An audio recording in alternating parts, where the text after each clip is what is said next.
Hi again. One other thing I wanted to help out with was story problems and trying to decide what kind of problem that story problem was. A lot of the kids over the year have had a hard time deciding what kind of problem they're doing, and they rely more on like what order the numbers are in or what words they see in the problem to really guide what choice they're making. And a lot of times it leads them astray because story problems aren't always written perfectly for them to decide. And you guys know that in life, problems aren't always written out perfectly to figure it out. For example, with addition problems, kids will see the words in all and assume that it has to be an addition problem because it said in all. That's not the case, because I could write you 100 multiplication problems that ended in all, and then they don't know what to do. So this is what I did to help some of them out, and as you guys are working on those application problems, model drawings, whatever you want to call them, it might help you out too. Generally speaking, story problems have a few things. There's a part, a second part, and a total at the heart of really all math problems. Granted, in 5th grade especially, some things get a little more complicated. They might have multiple problems in the problem and things like that. But generally speaking, the kids should be looking for a part, the second part, and a total. And in each of these things, those are manipulated to make the problem. For example, in addition, I'm taking one part, adding on the other part to get my total. Something like Mrs. Cott has 3 pencils, Mrs. Malcolm gave her 3 more. There's my second part. How many totals does she, or how many pencils does she have? So, and if I was doing that as a model drawing, it would look like this, where here's my 3 pencils from me. I don't know, 2 from Mrs. Malcolm.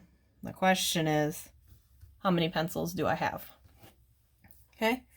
Similarly, in multiplication, and in this one I'm probably hunting for my total.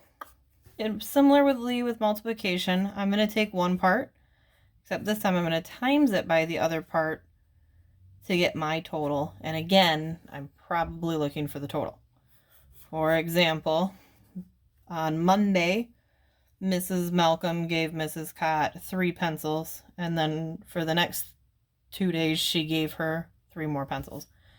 So in that case, I would have the 3 pencils she gave me on Monday. There's my part. The second part comes from the fact that she did that repeatedly for 3 days. So then I got another round of pencils and another round of pencils. The question is, how many pencils do I have? Still looking for my total. Subtraction and division are where they kind of flip around. I still have those things, but this time instead of hunting for the total, I'm going to have it. And it's a question of whether or not I'm removing things from the total or splitting up that total with division to get my things. So in this case, I would have a total. I'm going to subtract off a part to find the other part, and that's what I'm looking for. Or in division, I have my total. I'm going to divide it into a certain amount of groups to decide how many are in that group. For example, Mrs. Cott had 10 apples. She ate 3. How many apples does she still have? Something like that. And if I was doing that as a model drawing, it would be kind of different. It would be still that bar, except this time I know I had 10 apples. I ate 3, and the way we do subtraction is that you show that that is gone. How many do I still have? And then in division, something like this where we'll go back to my 10 apples, I guess. If she eats 2 a day, there's one part. How many days can she eat apples? So that would look like this, where I'm doing, here's my total. This time I know it. I know I have 10. And I know that I'm going to eat 2 a day. So here's day 1. Here's day 2. The question is, how many days can I do that? Because I want to know that missing part. Here's my total. Here's one part. The fact that I'm doing 2 a day. The question is, how long will I make it? Okay? I hope that helps some of you out. I'll leave that up there so you can kind of see it.